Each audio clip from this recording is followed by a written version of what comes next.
It's often when we are the most afraid of the power within ourselves that we close ourselves in behind lock and key. The power that we all carry deep within is the power to transform worlds. And that feels heavy and huge and scary.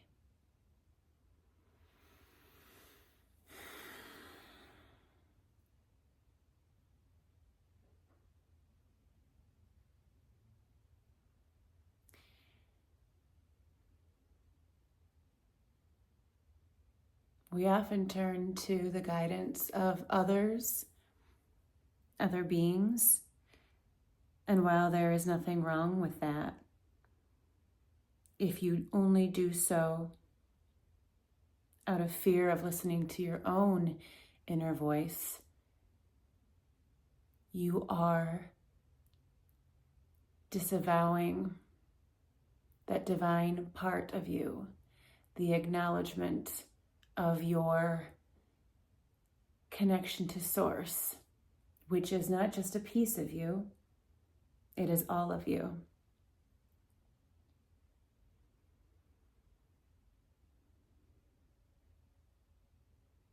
You stand in a physical place, in a physical plane, and for some reason, you have been led to believe and trained to believe that this makes this place somehow unsacred or dirty or unworthy. Your churches teach you that the body is sinful and it is wrong to revere the body and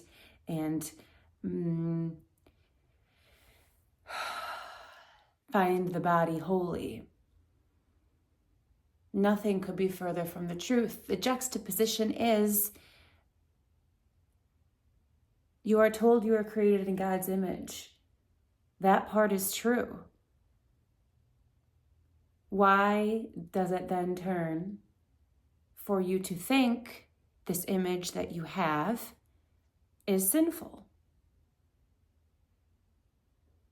That part came from the need to control, the need to suppress, which all comes from a place of fear.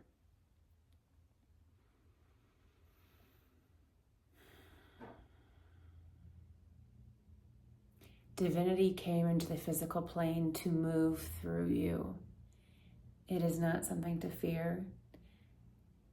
You are not meant to you are not meant to express yourself in the same exact way as those around you.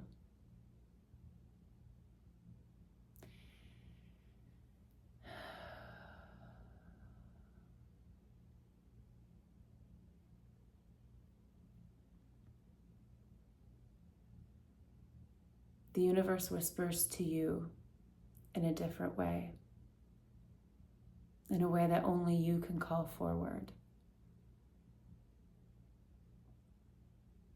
And in a world that tells you to stand out and simultaneously blend in, it can be very confusing.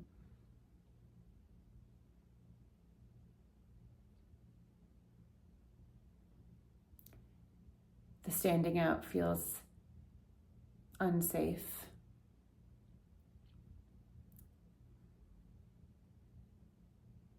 But you must cultivate what is within. It should not be the last thing you work on in the day. It should be the first thing you work on.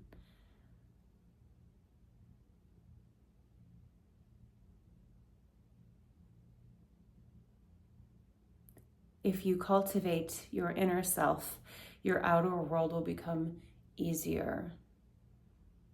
To work from the outside in is to give yourself struggle and resistance.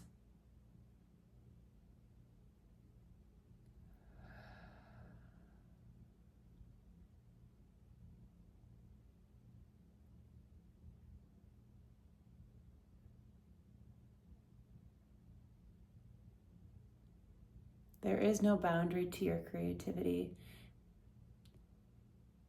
There are no doors you have to open.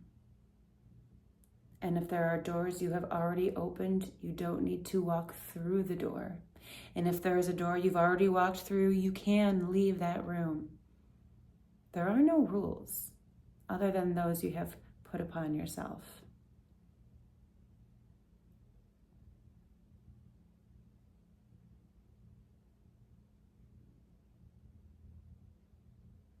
Your messaging is important.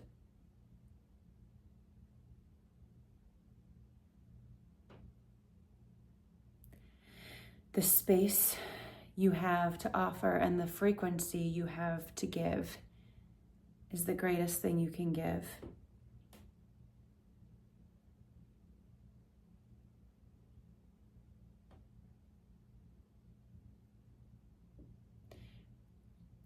Beings wait in line to be physically incarnated.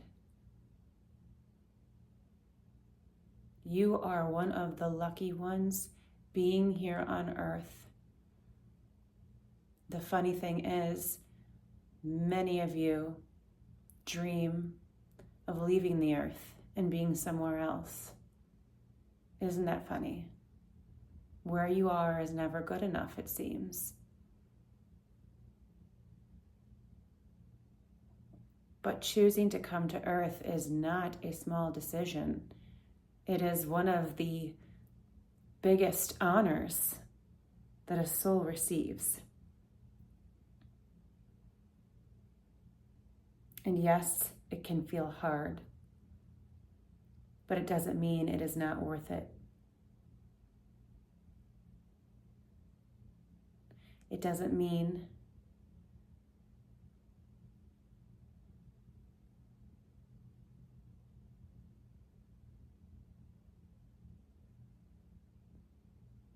in the quiet of your mind, in the daydreams of your mind, where do you go? That is your soul talking to you. That is what you came here for. If you find yourself living a life that is not what you daydream about, you should change your life.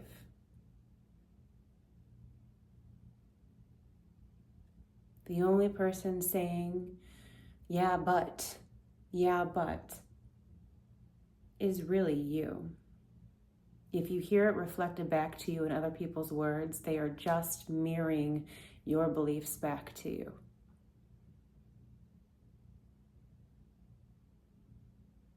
This is why it is important to listen within.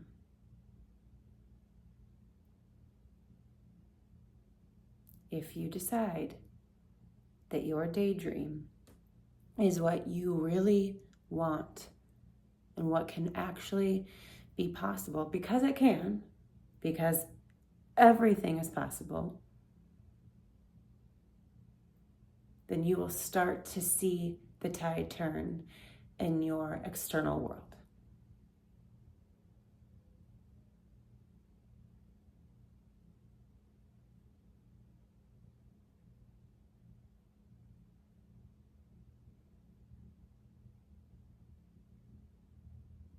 There is nothing that anyone cannot do.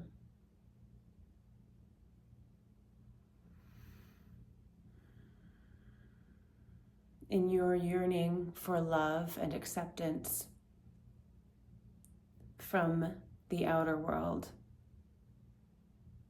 you are negating to give yourself love and acceptance in your inner world.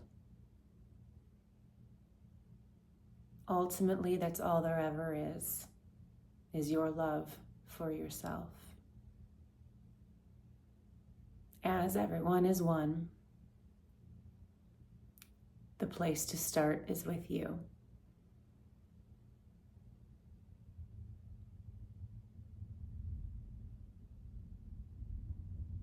Take your own hand, guide yourself forward. Be the biggest cheerleader for yourself. Grant yourself the most grace.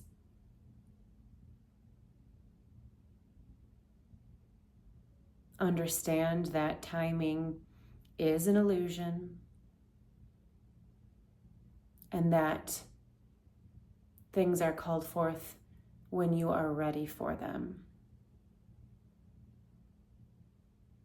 Again, it is a reflection of your inner world. And when your inner world is aligned, then that which you wish to receive will come to you and make itself known.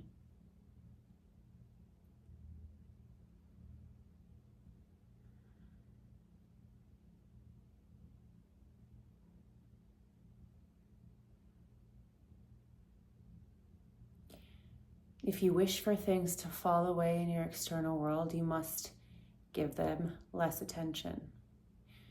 You must not make them matter so much to you. It is hard for the unhealed ego to let go of opinions of others, because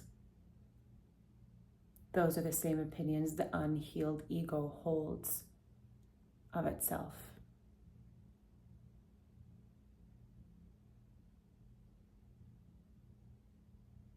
Thank your ego for all it does for you, for all of the validation it seeks in support of you and its love of you.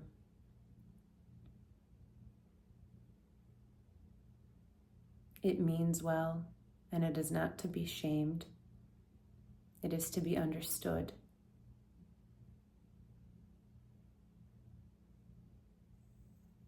For once the ego is healed, it can help you fully express your divinity in this physical plane. It is your connection to this physical plane. Without the ego, you cannot bring forth the wisdom of the Creator.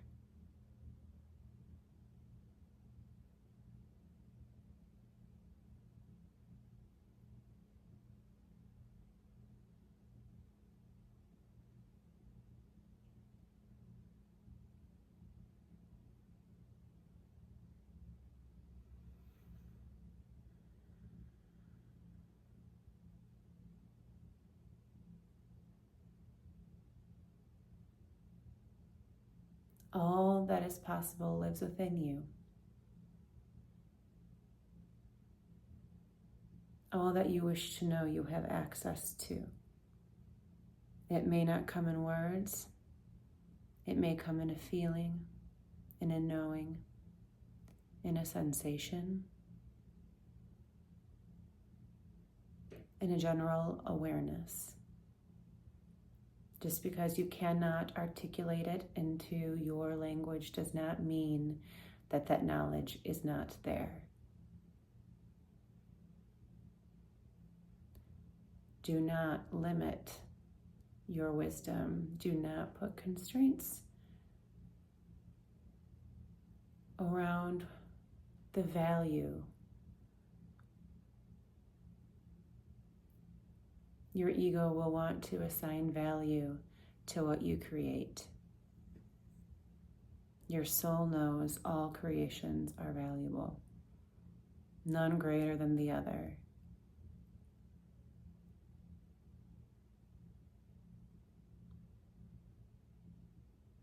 Creation is life.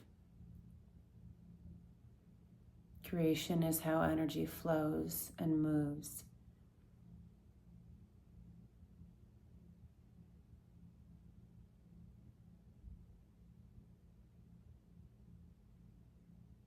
Just as you cannot stop the seas from flowing and ebbing and moving, you cannot stop creation. And it is in the attempt that you feel the pain and the suffering. Accept what is. Accept how you are. Accept that the universe is working everybody together in one large puzzle. And you are a piece of the whole. Breathe easier. Express your authentic you, even when it feels like nobody else is doing it like you. That is precisely the point.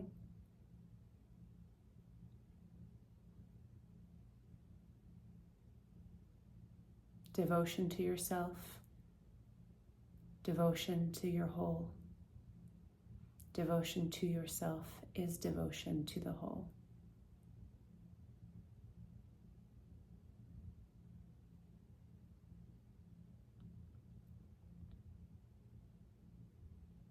Your body is the wisdom keeper for your innate being. Your body is the temple.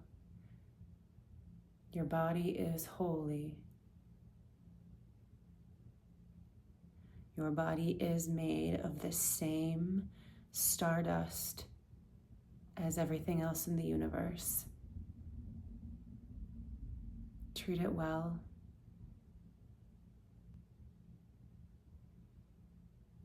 Peace upon you.